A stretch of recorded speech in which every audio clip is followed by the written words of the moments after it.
চাঁদের চেয়ে সুন্দর তুমি, নবী আমার কমলিহিওয়ালা। দো জাহানের বাদশা তুমি, প্যারা নবী সাল্লে আলা। দো জাহানের বাদশা তুমি, প্যারা নবী সাল্লে আলা।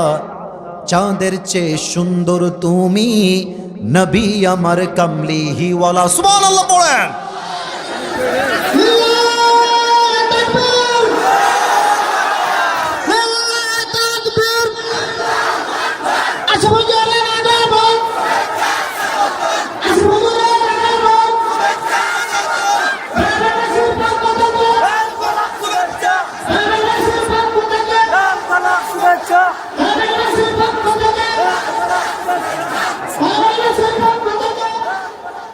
जिसे अल्लाह मिला और दुनिया में उसे कुछ भी ना मिला, फिर भी उसे सब कुछ मिला। और जिसे दुनिया में अल्लाह ना मिला और दुनिया में उसे सब कुछ मिल गया, फिर भी दर हकीकत उसे कुछ भी ना मिला।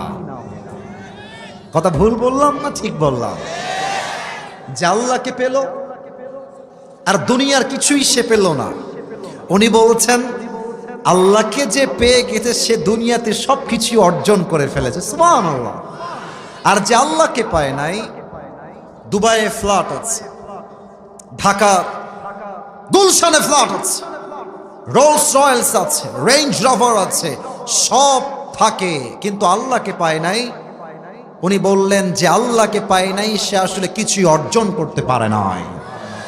अल्लाह मिला तो सब कुछ मिला, अल्लाह ना मिला तो कुछ भी ना मिला। আমাদের সকলের আসল গন্তব্য হচ্ছে এক সত্তা। আওয়াজ দিয়ে বলেন সবাই, তিনি কে? এই আল্লাহ রাব্বুল আলামিনকে পাওয়ার জন্য আজকে এই চাপায়ের গোমস্তপুরের জমিনে আমি আবরারুল হক আসিফ মোট 7টা আমল বলতে চাই। বলেন সবাই কয়টা? 1 নাম্বার আমল হলো, যেই বান্দা আল্লাহর সবচাইতে প্রিয় বান্দা হতে চায়, যেই বান্দা আল্লাহর সবচাইতে কাছের বন্ধু হতে চায়, প্রথম শর্ত হলো you have to clean your heart. আত্মার পরিশুদ্ধি করতে হবে। যেমনটা কোরআনে আল্লাহ তাআলা বলছেন 30 নম্বর পারা সূরাতুল আলা, আল্লাহ রাব্বুল আলামিন বলছেন কদ আফলাহা মান তাযাক্কা। আমার কাছে সফল হলো সেই বান্দা হু পিউরিফাইজ হিজ হার্ট, যে তার আত্মাকে পরিশুদ্ধ করেছে। আল্লাহ তাআলা বলছেন সফল সে নয় যার বিশাল বড় চাপায় বাড়ি আছে, সফল সে নয় যে কোটি টাকার মালিক, সফল হচ্ছে সে যে তার আত্মাকে পরিশুদ্ধ করেছে। সুবহানাল্লাহ। আসুন আত্মার কিছু প্রকার জেনে নেই। আমি আবারও মাফ চাচ্ছি সবার কাছে, অনেক দলের লোক এখানে আছেন, আমি আবারও মাফ চাচ্ছি। আমি কিন্তু কিছু হক কথা আজকে বলবো, মেহেরবানি করে কথা নিজের গায়ে লাগাবেন না। হক কথা হলে এটা আসলেই হক কথা। আত্মা হলো মোট 3 প্রকার। চাপায়ের ভাড়া লুক অ্যাট মাই 3 ফিঙ্গার্স। 1 2 3। বলেন তো গোমস্তপুরের ভাড়া আত্মা মোট কয় প্রকার? সবার থেকে উত্তর চাই। আত্মা মোট কয় প্রকার? 1 নাম্বার হলো সুস্থ, 2 নাম্বার অসুস্থ, মাশাআল্লাহ বুঝে গেছে, 3 নাম্বার মৃত। সুস্থ, অসুস্থ, মৃত। এবার বুঝাই দেই কোনটার সংখ্যা কি, হাদিস কোনটাকে কোনভাবে ব্যাখ্যা করেছে। 1 নাম্বার সুস্থ।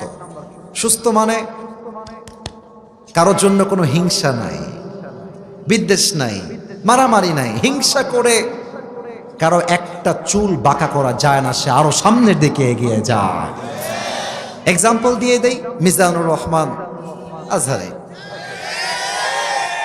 যারা বলছেন আজহারি মাজহারি, খাওয়া নাই, খাওয়া নাই, খাওয়া নাই। আজহারি শুধু আজহারি নয়, আমি প্রাউডলি বলতে পারি Azhari is the brand piece of Bangladesh.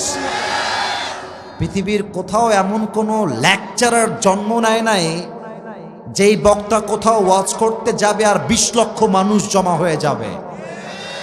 Azhari বাংলাদেশে এমন একটা ব্র্যান্ড, যেখানেই যায় 15 লক্ষ 20 লক্ষ মানুষ এক মাঠে জমা হয়ে যায়। আপনার মতো নেতা, নাম তো দুদু, আপনি দুদুই খান, আপনি মানুষ হন। আপনার দলের সঙ্গে আমার কোনো শত্রুতা নয়, বাট যেই বান্দা আলেমকে গালি দিবে তার সঙ্গে আমার কোনো বন্ধুত্বও থাকতে পারে না। যুবক ভাই, 1 নাম্বার সুস্থ আত্মা, কোনো হিংসা নাই, বিদ্বেষ নাই, শিরিক নাই, বেদাত নাই। কোরআন কি বলছে দেখেন, فَالْيَوْمَ لَا يَنْفَعُ مَالٌ وَلَا بَنُونَ إِلَّا مَنْ أَتَى اللَّهَ بِقَلْبٍ سَلِيمٍ।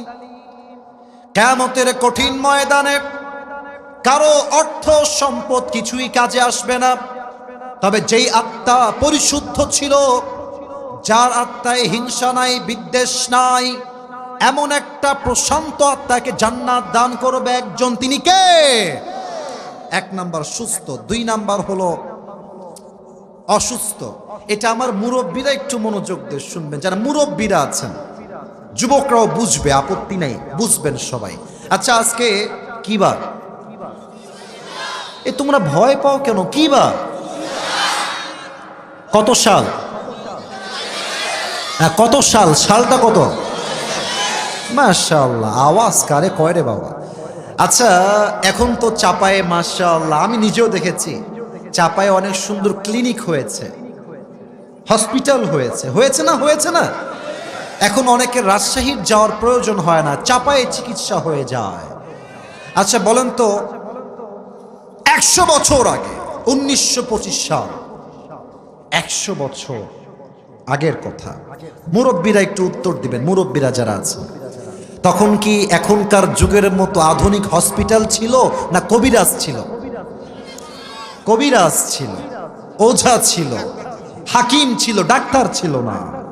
আচ্ছা দেখেন, আমার জন্ম 1902 সালে। আরে ভাই, আমার জন্ম 2000 আগে, মানে 2000 সালের আগে, এটা বোঝাবার স্বার্থে বলছি।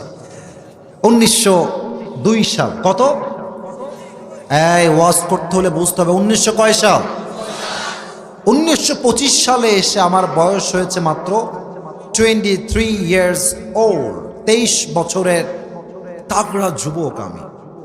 রাস্তা দিয়ে হাঁটতেছি, একটু রাস্তার পাশে জঙ্গলে নেমেছি একটা কাজের জন্য, একটু হাঁটার জন্য। ঝোপের মধ্যে একটা সাপ ছিল, আমি দেখতে পাই নাই। যাওয়ার সময় হাঁটতে গিয়ে সাপটা আমার পায়ের তলে পড়ে গেছে। সাপটা রাগান্বিত হয়ে ছোবল দিয়েছে, বিষ লেগে গেছে, বিষ ঢুকে গেছে। আমি বিষে কাতরাচ্ছি, ডাক্তারের কাছে গেছি। ডাক্তার তো নয়, কবিরাজ। তখন তো আর এখনকার যুগের মতো আধুনিক মেশিন ছিল না যে ল্যাবে গিয়ে টেস্ট করবে কোন সাপ বিষ আছে কিনা, কোথায় বিষ আছে। তখন তো এত আপডেট সময় ছিল না, তখন ছিল কবিরাজের সময়। আমি আসিফ হুজুর, বয়স মাত্র 23 বছর। কবিরাজের কাছে আসছি, স্যার দেখেন তো আমার পায়ে সাপে কেটেছে। এখন কবিরাজ বুঝবে কেমনে যে সাপটা কি বিষাক্ত নাকি বিষহীন? এই চাপায়ের ভাইয়ারা বুঝেন, কবিরাজ একটা বাটি নিয়ে আসতেন, বাটির ডান দিকে মরিচ রাখতেন আর বাম দিকে লবণ রাখতেন। তো যাকে সাপে কেটেছে তাকে বলতে, এই সোনামণি এদিকে আসো, বের করো। এটা কি? কথা কয় না ডানের ভেড়া, এটা কি? বের করো। জিহ্বা বের করতো, তো এই মরিচের বাটির থেকে মরিচটা নিয়ে জিহ্বায় দিত আর বলতো, এই কেমন লাগে, স্বাদ কি? তো যুবক যদি বলে যে কবিরাজ সাহেব মরিচের স্বাদ তো কেমন যেন পাইনসা পাইনসা লাগে গো, মরিচের স্বাদ নাই তো, কবিরাজ বুঝে ফেলতো যেটা বিষহীন সাপ নয়, বিষাক্ত সাপের ছোবল লেগেছে। এবার হাদিস দেখেন, হাদিস দেখেন রসুল কি বলছেন। আল্লাহর হাবিব বলছেন, সাপ যখন মানুষকে ছোবল দেয়, সাপের বিষের প্রথম ক্ষতি কি হয়? জিহ্বার স্বাদ মরে যায়।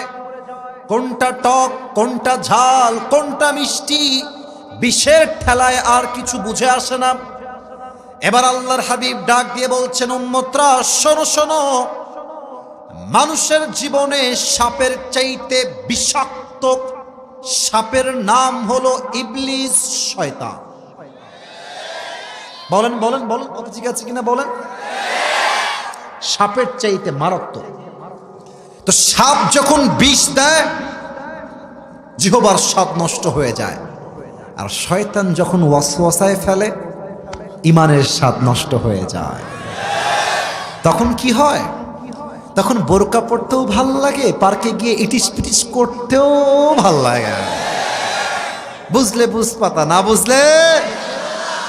আচ্ছা, তোমরা অবাক হবা যখন রাজশাহীতে যাবা। আমি তো আর এখন পাবলিক প্লেস আহামরি শো অফ না, ঘুরি না বা ঘুরতেও পারি না। ঘুরতে গেলেই সেলফি।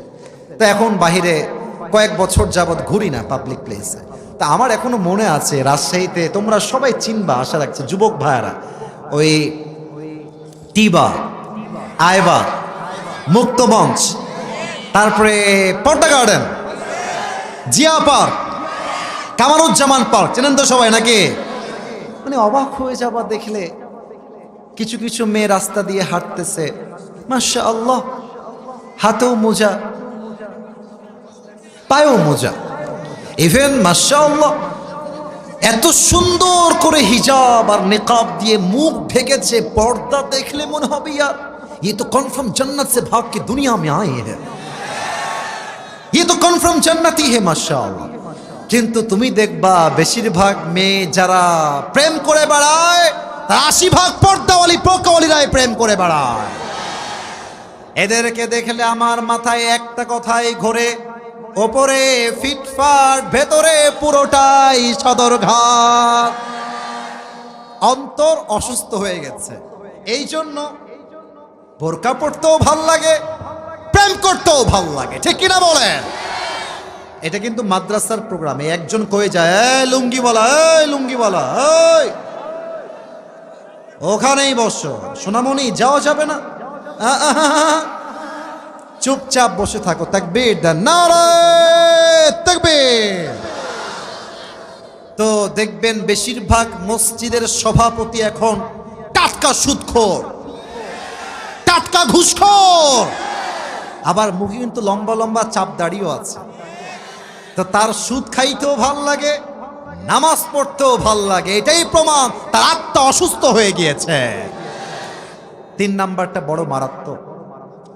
আমার ওয়াজের পুরো ওয়াজের 80% বা 70% যদি বুঝতে চাও, তোমরা মুরব্বীরা, যুবক ভাইরা যদি বুঝতে চাও, এই 3 নাম্বারটা এখান থেকে না, এখান থেকে শুনবেন। আগে সবার থেকে নামটা শুনে নেই। এটার নাম হচ্ছে মৃত আত্মা। বলেন সবাই, কি আত্মা? আমি যেন কাউকে ডান বাম হতে না দেখি, এটা আমার ওয়াজের 70% বলছি।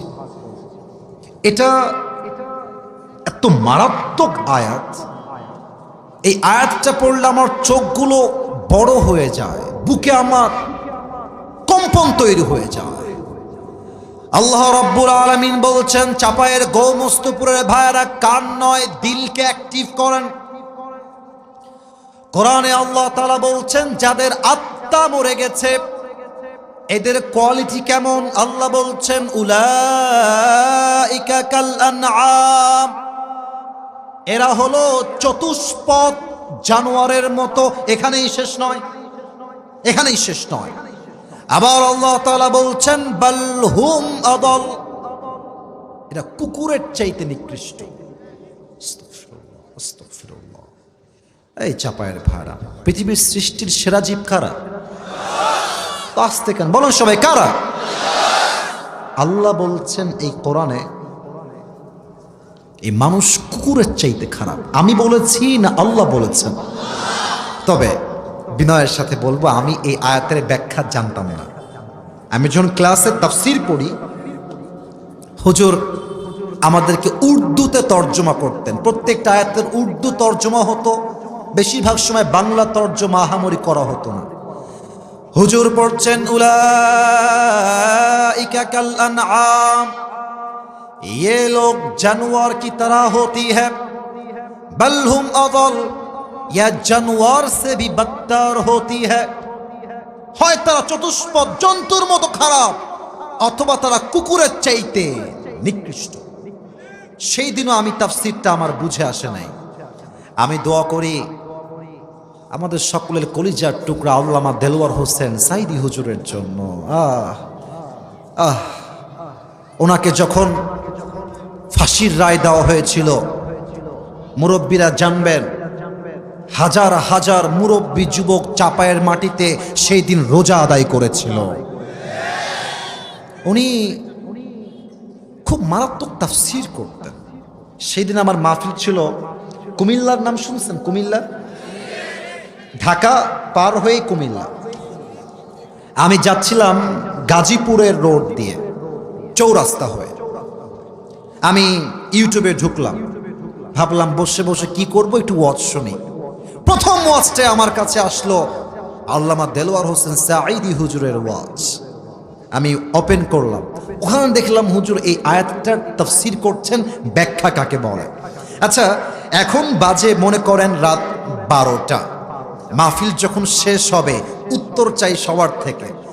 রাত বাজে 1টা 2টা, বাসার রাস্তায় কুকুর কিছু থাকে কি থাকে না?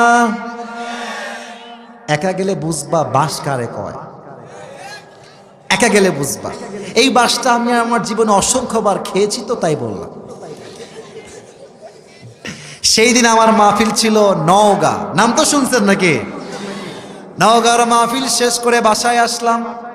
আমার ড্রাইভারের যে কি ভূত ধরেছে সেই দিন, বলছে হুজুর আজকে আমি থামবো না, আপনি একাই যান, টাটা বাই বাই। ড্রাইভার চলে গেল। আমি বললাম নো প্রবলেম, পুরুষ মানুষ কিসের ভয়। ঠিক বলছো, একটু পরে বুঝবা। রাত বাজে 2টা। আমি দারোয়ান সাহেবকে ডাকছি, ও দারোয়ান সাহেব ওঠেন।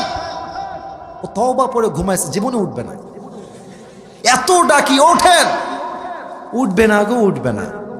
যাই হোক, চিল্লাইতে চিল্লাইতে একটু পেছনে তাকিয়েছি, দেখছি মাশাআল্লাহ প্রায় 5 থেকে 6টা কুকুর নুরানি চেহারা আমার দিকে তাকিয়ে আছে। আমি দেখার পরে আমার অন্তরাত্মা ঠাস করে কেঁপে উঠেছে। আমি মনে মনে পড়ছি ইন্না লিল্লাহি ওয়া ইন্না ইলাইহি। কোনো দোয়ায় কাজ হয় না, যত দেখে তত ঘেউ ঘেউ ঘেউ ঘেউ করে। কুত্তার ঘেউ ঘেউ শুনে দারোয়ানের ঘুম ভেঙে গেছে, এসে গেট খুলে দিয়েছে। তো দেখেন, আমার ডান হাত দেখবেন, এই যে ডানের ভাইয়েরা, বামের ভাইয়েরা, সামনের ভাইয়েরা, আমার ডান হাত দেখা যায় যায় যায় যায় যায়। আমার ডান দিকে 1টা লাইট, 2টা, 3টা, 4টা, 5টা, 6টা, 7টা। আমার চেহারা স্পষ্ট আলোর জন্য দেখা যায়। এবার আমার বাম হাত দেখেন, বাম হাত, ওই বাম সাইডে, ওই দিকে কিন্তু লাইট নাই। এবার আমার দিকে তাকান, ওখানে অন্ধকার। ওখানে কে আছে? চেহারা দেখা, কথা কোন, চেহারা দেখা। এটা তাফসীরের জন্য, এটা গল্প কিচ্ছা কালাপ নয়, একটু বুঝবেন, একটু 1 মিনিট সময় দেন। রাত বাজে 3টা। চাপায়ের মাহফিল শেষ করে আমি বাসায় গিয়েছি। আমার বাড়ি হচ্ছে এইটা। আমার একটা পোষা কুকুর আছে, নাম হলো টমি। বলেন সবাই নাম কি? আমি আসছি ওই অন্ধকার থেকে। তো কুকুর এখানে দাঁড়িয়ে দাঁড়িয়ে পাহারা দিচ্ছে মালিকের বাড়ি। কার বাড়ি? তো কুকুর বুঝতেছে যে ওই অন্ধকার থেকে someone is coming from outside। কুকুর ভাবছে এই তো শালা চোর আসছে। আমি কিন্তু আসিফ হুজুর, আমি কিন্তু তার মালিক। কুকুর অন্ধকারে বোঝে নাই যে বাড়ির মালিক আসছে। কুকুর দেখবেন দূর থেকে খেউ খেউ খেউ খেউ খেউ শুরু করে দেয়। আচ্ছা দেখেন, এবার আমি হাঁটতে হাঁটতে হাঁটতে লাইটের নিচে চলে আসলাম। and now my face is clear। এখন কুকুর চেহারা দেখে বুঝে গিয়েছে এ তো চোর নয়, এ তো আসিফ হুজুর আইছে। দেখবেন কুকুর যখন বুঝে ফেলে মালিক এসেছে, দেখবেন খুব খেয়াল করবেন, কুকুর কোনো ঘেউ ঘেউ আর করে না। সুন্দর করে কুকুর মালিকের পায়ের কাছে যায়, মাথাটা নিচু করে মালিকের পায়ের কাছে মাথা নুয়ে দেয়। আর কুকুর তার ভাষায় বলে, আমি এক্সট্রিমলি সরি স্যার, আমি আসলে আপনাকে প্রথম দেখাতে চিনতে পারি না, অন্ধকার ছিল তো, আপনাকে চিনলে আমি ঘেউ ঘেউ জীবনেও করতাম না। আল্লাহ বলছে, বান্দা, কুকুরকে তার মালিক জাস্ট একটা পাউরুটি কিংবা রুটি দিয়েছে, একটা পাউরুটি পেয়ে মালিককে কুকুর চিনতে ভুল করে নাই। আর আমি আল্লাহ তাআলা তোকে চোখ দিলাম, কান দিলাম, ঠোঁট দিলাম, নাক দিলাম, জীবন দিলাম, বউ দিলাম, বাচ্চা দিলাম, মা দিলাম, বাপ দিলাম, টাকা দিলাম, গাড়ি দিলাম, সম্পদ দিলাম, বাড়ি দিলাম, সব দিলাম। তুই সবাইকে চিনলি, তুই তোর মালিক আল্লাহকে চিনলি না, তুই কুকুরের চাইতে নিকৃষ্ট হয়ে গেলে। কি সুন্দর তাফসীর। উলাইকা কাল আনআম বাল হুম আযাল। যেই মানুষ সেও আল্লাহকে চিনতে পারে না, তাদেরকে কুকুরের চাইতে খারাপ বলেছে। একজন আওয়াজ দিয়ে বলেন সবাই, তিনি কে? এবার সবাই দুইটা হাত তোলেন, সবাই, কেউ যেন বাদ না যায়। সবাই দুই হাত তুলবেন, সবাই একটা কাশি দেন, একটা তাকবীর দেন, নারে তাকবীর। হাত উপরে রাখেন, হাত উপরে, হাত উপরে। আমি এসেছি 11:15-তে, আমার ওয়াজের খুতবা শুরু হয়ে গেছে 11:20-এর পরে, এখন বাজে 12:30। আমার নিয়ম দেওয়া আছে, স্যার জানেন, আমার ডানের স্যার, যে আমি 1 ঘন্টা সব জায়গায় ওয়াজ করি। ইভেন 12টার আগেই আমার মাহফিল প্রায় জায়গায় শেষ হয়ে যায়। তবে আজকে 1 ঘন্টার নিয়ম দিয়ে নয়, আজকে ভালোবাসার নিয়মে ওয়াজ চলবে। সব জেলা আর চাপাইকে এক পাল্লায় মাপা যাবে না। আমাকে সবাই ওয়াদা করবেন, যেহেতু 1 ঘন্টা পার হয়ে গেছে, আমি আর একটু সময় নিতে চাই সবার থেকে। ওয়াদা বলেন সবাই, হুজুর। আওয়াজটা একটু কম হয়ে গেল, বলেন সবাই, হুজুর। আমরা চাপায়ের সন্তান আপনাকে,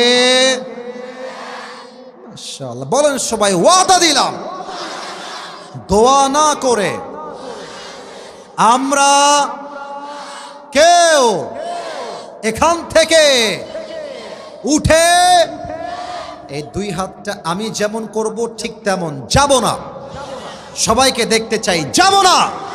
বলেন সবাই ইনশাআল্লাহ। রাজশাহীতে আমরা বলি মামুর বেটা, কোন মামুর বেটা যদি উঠে যাও, তোমার লুঙ্গি কিন্তু গায়ে থাকবে না, ঠিক কিনা বলো? ওয়াদা রাখেন। আর মাত্র 6টা আমল, অল্প সময়ে শেষ করছি। 2 নাম্বার আমল হলো, আল্লাহকে পাওয়ার জন্য আপনার হৃদয়ে নবীর ভালোবাসা থাকতে হবে। আল্লাহ রাব্বুল আলামিন বলছেন, কুল ইন কুনতুম তুহিব্বুনাল্লাহ ফাত্তাবিউনি ইউহিব্বুকুমুল্লাহ। হে নবী, আপনি বলে দেন উম্মতদেরকে, তারা যদি আমি আল্লাহর ভালোবাসা চায় তাহলে আপনাকে ভালোবাসতে হবে। এবার সবাই আমার মুখের দিকে তাকান তো। এইটা আমার মুখে লম্বা লম্বা কি? বামের বাবুরা কথা কয় না, নাম কি রে বাবা? আচ্ছা, মুরব্বীরা বাদ যাবেন না, আমাকে দাড়ি রেখে আনস্মার্ট লাগতেছে, খ্যাত লাগতেছে। কেমন যেন কিছু কিছু মেয়ে আছে দাড়ি দেখলে চুলকায়, একটু চুলকায়। আমি বলি কি জানো, যেই মেয়ে তোমাকে নবীর সুন্নাহের ভালোবাসা দাড়ি রেখে বিয়ে করতে চাইবে না, মুরব্বীরাও মাথা নাড়িয়ে নাড়িয়ে আমাকে ঠিক বোঝাচ্ছেন, স্পষ্ট কথা। যেই মেয়ে আমাকে দাড়ির জন্য বিয়ে করতে চায় না, সে আমার বউ হওয়ার যোগ্যতাই রাখে না। আর চাপায়ের ছেলে পেলে খুবই চালাক। তোমাদেরকে যদি কোনো মেয়ে দাড়ির জন্য বলে, আপনাকে আমার পছন্দ হয়নি, বিয়ে করতে পারবো না, তুমি বলবা, আপু আপনার জন্য আমার মনে হয় কি বিটিএস এর হিজরা পারফেক্ট হবে আপনার জন্য। আমার একটাই কথা, দাড়ি আমি রেখেছি নবীর ভালোবাসায়, মৃত্যুর আগ পর্যন্ত আমার দাড়ি আমার মুখ থেকে নামবে না। এবার বলেন তো, আমার নবীর মুখে লম্বা লম্বা চাপ দাড়ি ছিল কি ছিল না? আমার নবীর মতো সুন্দর এই তল্লাটে দ্বিতীয় আর কেউ হতে পারে? চাঁদের চেয়ে সুন্দর তুমি নবী আমার কমলি হিওয়ালা। दो जहानेर बादशाह तुमी प्यारा नबी सल्ले आला दो जहानेर बादशाह तुमी प्यारा नबी सल्ले आला चाँदेर चे सुंदर तुमी नबी अमर कमलिही वाला सुबहानाल्लाह पढ़ेन নবীর ভালোবাসায় সর্বশেষ একটা কথা বলতে চাই গোমস্তপুরের মাটির থেকে আমরা সবাই শাপলা চত্বরের ইতিহাস জানি আমরা স্পষ্ট ভাষায় বলছি ডক্টর ইউনূস সাহেবকে অ্যাড্রেস করে আপনি থাকা অবস্থায় বাংলাদেশের পার্লামেন্টে এই আইন এস্টাবলিশ করতে হবে আমার বাংলাদেশে কোনো নাস্তিক ব্লগার যদি আমার নবীর শানে একটা কটূক্তি করে কথা বলে ওই নাস্তিককে জেলখানায় নয় বাইতুল মুকাররমের সামনে মিডিয়াতে লাইভ করে ব্রডকাস্টে নাস্তিককে ফাঁসির কাস্টে ঝুলিয়ে হত্যার রায় পাশ করতে হবে কারা কারা একমত দুটো হাত তুলে আল্লাহকে দেখা দাও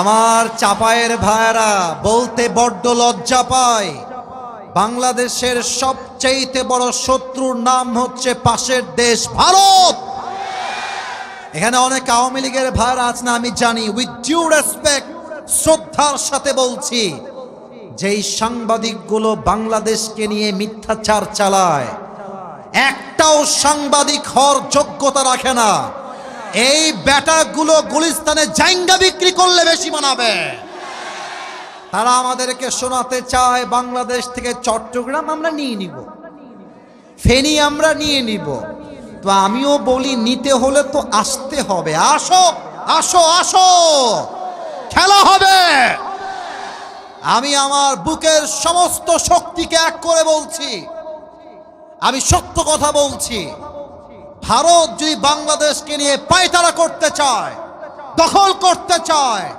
আধিপত্য বিস্তার করতে চায় ভারতের অপশক্তি রুখে দেওয়ার জন্য আমার কোনো জেলার প্রয়োজন নাই চাপায়ের সন্তানরা একাই 100তে 100 এনাফ হয়ে যাবে আল্লাহ রাব্বুল আলামিন আমাদের সেই ঈমানি জজবা দান করুক পড়েন সবাই আমিন নবীরে ভালোবাসি তো তাই আমরা মারামারি চাই না আমরা শান্তি চাই তবে একটা কথা বলবো বেশি বাড়াবাড়ি করলে 7 সিস্টার্স আমরা উড়াই দিব যুবক ভাইরা তোমরা শান্তি চাও ওয়েলকাম তোমরা শান্তি চাও ওয়েলকাম তোমরা দাঙ্গা লাগাতে চাও ওইটার নাম দাঙ্গা হবে না ওইটার নাম হবে গজওয়ায়ে হিন্দ চাপায়ের ভাইরা অতএব 2 নাম্বার হলো আমাদের হৃদয়ে নবীর ভালোবাসার দরকার আছে না নাই 3 নাম্বার আমল যেই বান্দা আল্লাহকে পেতে চায় তার জীবনে আব্বা আম্মার দোয়ার দরকার আছে না নাই আচ্ছা তোমাকে তো একটা কথা না বলে পারছি না যুবকরা আপনারা কি আমাকে আগের থেকে চেনেন না মানে ফেসবুকে তো আমাকে দেখেছেন সবাই নাকি আচ্ছা হয়তো চাপায়ের মাহফিলে আপনারা দেখেছেন তা না ভিন্ন ভিন্ন জেলায় আমার মাহফিল মাঝে মাঝে ইউটিউবে আপনারা দেখেছেন না আচ্ছা বলেন তো যুবকরা কি আমার কম ভালোবাসে না বেশি ভালোবাসে আমি তোমাদেরকে এই কোরআনটা হাতে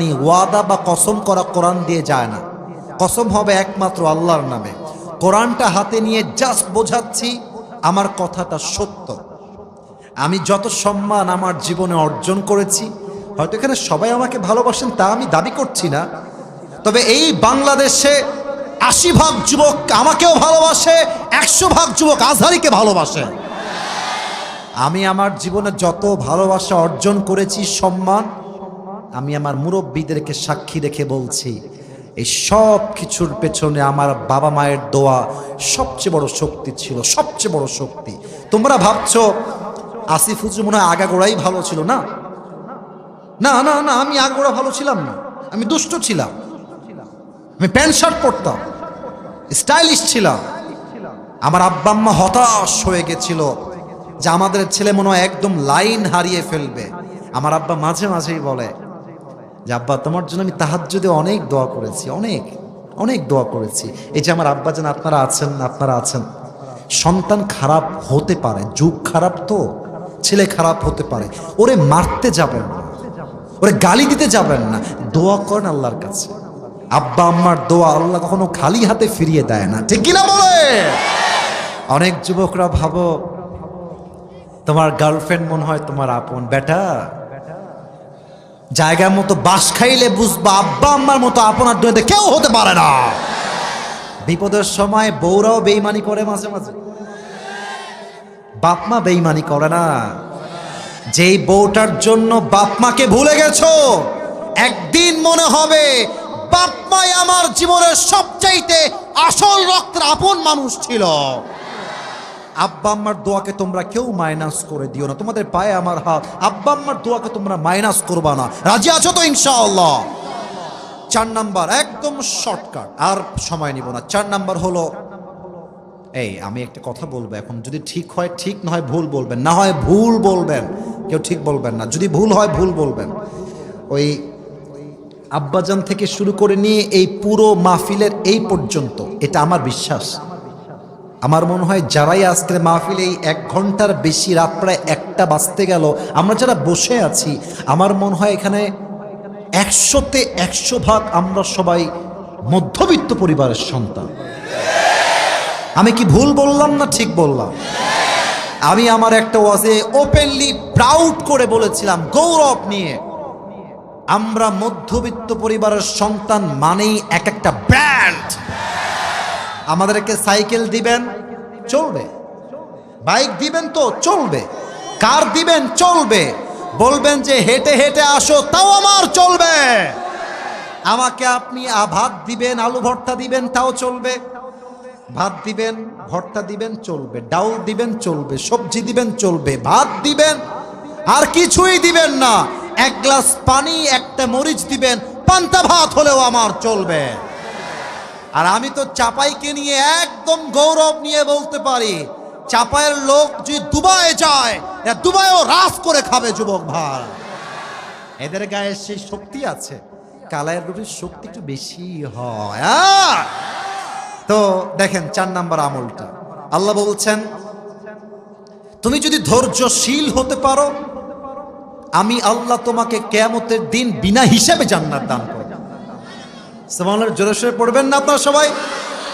কিয়ামতের দিন 2টা দল হবে, একটা হচ্ছে জান্নাতি আর একটা হচ্ছে জাহান্নামী। আল্লাহ বলবে, এই আব্দুর রহমান বের হও, এই আব্দুল্লাহ তুমি বের হও। আল্লাহ, বের হব কেন? আল্লাহ বলবে, ওই যে সুখে দুঃখে ধৈর্যের পরিচয় দিয়েছো, যাও আজকে বিনা হিসাবে জান্নাত দিলাম। সুবহানাল্লাহ। 5 নাম্বার আমল একদম শর্টকাট, আর কোনো ব্যাখ্যা নাই। 5 নাম্বার আমল হলো আল্লাহকে পাওয়ার জন্য দুনিয়ামুখী নয়, পরকালমুখী হতে হবে। 6 নাম্বার আমল হলো নামাজ নাই যা, আল্লাহ নাই তা। এখন তো যদি আমি নেমে গিয়ে কয়েকজনের পকেট চেক করি, অনেকের পকেট থেকে বিড়ির প্যাকেট বের হবে। অনেকে মাহফিল শেষ করে এই বাজার দিয়ে যাবে, আমার দিকে তাকান সবাই, আমার দিকে, যাওয়ার সময় পকেট থেকে বের করে হাসতেছেন। কোন লজ্জায় আপনারা হাসেন? যে ওয়াজ মাহফিল দিয়ে মানুষ বিড়ি ছাড়তে পারে না, যে ওয়াজ মাহফিল দিয়ে মানুষ ফজরের নামাজটা পড়ে না, ওই মাহফিল দিয়ে 2 পয়সা লাভ হবে না গোমস্তুপুরের ভাড়া আমার। 5 নাম্বার আমল হলো নামাজ। 6 নাম্বার আমল খুবই শর্টকাট বলছি, আল্লাহকে পাওয়ার জন্য বেশি আমলের প্রয়োজন নাই, ভালো আমলের প্রয়োজন। আমার আব্বা জান ডানে বসে আছেন, উনি বাসায় গিয়ে 2 রাকাত নামাজ পড়লেন অজু দিয়ে, আর আমি পড়লাম 80 রাকাত, পরে দেখলাম অজু নাই। বলেন তো আমার 80 রাকাতের দাম বেশি না 2 রাকাতের দাম বেশি? আমলের সংখ্যা নয়, কোয়ালিফাইড হওয়া বেশি জরুরি, ঠিক কিনা বলে? 7 নাম্বার আমলটা প্র্যাকটিক্যালি শিখাবো। সবাই 2 হাত তোলেন, সবাই 2 হাত। এটা প্র্যাকটিক্যালি আমল শিখবো। এবার ডান হাতটা সবাই বুকে রাখেন। Put your right hand on your heart, বুকে, ডান হাতটা বুকে। যারা দাঁড়িয়ে আছেন ডান হাতটা বুকে রাখবেন। আপনাদের কাছে আমি বড় শুকরগুজার যে রাত এত গভীর হয়ে গেছে তবুও চুপচাপ বসে আছেন, এটা একমাত্র চাপায়ে সম্ভব যুবক ভাইরা আমার। একবার সবাই কাশি দেন। 7 নম্বর আমলটা হলো তওবা এবং ইস্তিগফার। আমি তওবাটা প্র্যাকটিক্যালি শিখাই দিচ্ছি সবাইকে। মুরব্বীরা আপনারা বাদ যাবেন না, মুরব্বীরা কেউ বাদ যাবেন না। যুবক মুরব্বী সবাই মিলে তোমরা হাত উপরে কেন, হাতটা নামায় রাখো, হাতটা না বুকে দাও, ডান হাতটা বুকে রাখো। এবার সবাই উপরের দিকে তাকান, বলেন সবাই আল্লাহ। রেকর্ড হচ্ছে, আমরা চাই রেকর্ডের জন্য আওয়াজ হবে না, এই সম্পর্ক আমাদের রবের সঙ্গে দিল থেকে হবে। আমি আওয়াজটা শুনতে চাই চাপায়ের সেই চিরচেনা ঐতিহাসিক আওয়াজ। বলেন সবাই দিল থেকে, পিচ্চিরা, যুবকেরা, মুরব্বীরা ডাক দেন আপনার আল্লাহকে দিল থেকে, আল্লাহ তোমার শাহী দরবারে দিল থেকে তওবা করলাম। ও আল্লাহ, তুমি আমার জীবনের সব গুনাহ মাফ করে দাও। একবার বলুন তো সবাই আমি। তওবার আর একটা অংশ বাকি আছে, আর একটা। আবার আল্লাহ, ও আল্লাহ, তোমাকে আমি ওয়াদা দিলাম, আমি আমার অতীতে যে গুনাহগুলো ভুল করে ফেলেছি, ও আল্লাহ, আমি মন থেকে নিয়ত করলাম আগামীতে অতীতের গুনাহ আমি আর কখনো, দুই হাত তোলেন, করব না। আর একটু জোরে বলেন, করব না। আর একবার ডান হাতটা বুকে রাখেন। শেষ, এটাই শেষ। শেষটা হচ্ছে ইস্তিগফার। আমি ইস্তিগফারটা একদম, এই যারা টুপি পেতে চাও ইস্তিগফারটা শিখে নাও, একদম শর্টকাট। চাপায়ের গোমস্তপুরের ভার বলেন সবাই আস্তাগফিরুল্লাহ। এর চেয়ে সহজ তো কিছু আছে বলে আমি জানি না। আরেকবার কোন সবাই আস্তাগফিরুল্লাহ। It means I seek your forgiveness. ও আল্লাহ, আমি তোমার কাছে মাফ চাই, ক্ষমা চাই। বলেন সবাই আমিন। আর একটা ছোট্ট ইস্তিগফারের পাঠ শিখিয়ে দেই, যদিও সবাই জানেন বলেই আমি বিশ্বাস রাখি। বলেন, এটাই শেষ। আল্লাহুম্মা গফিরলি। পিচ্চিরা কত সুন্দর করে দোয়াগুলো পাঠ করছে, মাশাআল্লাহ। আরেকবার পড়েন তো, আল্লাহুম্মা গফিরলি। আল্লাহ আমাদের সকলের তওবা ইস্তিগফারকে তুমি কবুল করবো না, আমিন। এবার টুপি দিয়ে দোয়া হবে, কেউ যেন উঠে না যায়। আবার বলেন তো, আজকে আল্লাহকে পাওয়ার জন্য কয়টা আমল শুনেছিলাম? আরো জোরে, কয়টা? আমি 1 মিনিটে বলছি, যা মুখস্থ করেছো একটু মাথায় মাথায় রিপিট দিয়ে নাও, একটু পরে জিজ্ঞেস করব। 1 নাম্বার আল্লাহকে পাওয়ার আমল হলো আত্মার পরিশুদ্ধি। আত্মা হলো 3 প্রকার, সুস্থ, অসুস্থ, মৃত। 2 নাম্বার আমল আল্লাহকে পাওয়ার জন্য কি লাগবে? নবীর ভালোবাসা। কার ভালোবাসা? আমি বলেছিলাম 3 নাম্বার আমল আল্লাহকে পাওয়ার জন্য সবরের পরিচয় লাগবে, ধৈর্যের দরকার। বলো সবাই, আছে না নাই? 4 নাম্বার আল্লাহকে পাওয়ার জন্য আব্বা আম্মার দোয়ার দরকার, আছে না নাই? 5 নাম্বার আল্লাহকে পাওয়ার জন্য আমরা সবাই নামাজটা 5 ওয়াক্ত আদায় করবো তো ইনশাআল্লাহ। 6 নাম্বার আমল হলো আল্লাহকে পাওয়ার জন্য বেশি আমল নয়, ভালো। এই মাশাআল্লাহ, মাশাআল্লাহ, রাইট আনসার। বলেন সবাই, বেশি আমল না ভালো আমল? 7 নাম্বার আমল হলো আল্লাহকে পাওয়ার জন্য বেশি বেশি সবাই মিলে আমরা তওবা করব, আর সবাই একটা দোয়া বেশি বেশি পাঠ করব। সবাই পড়েন আস্তাগফিরুল্লাহ।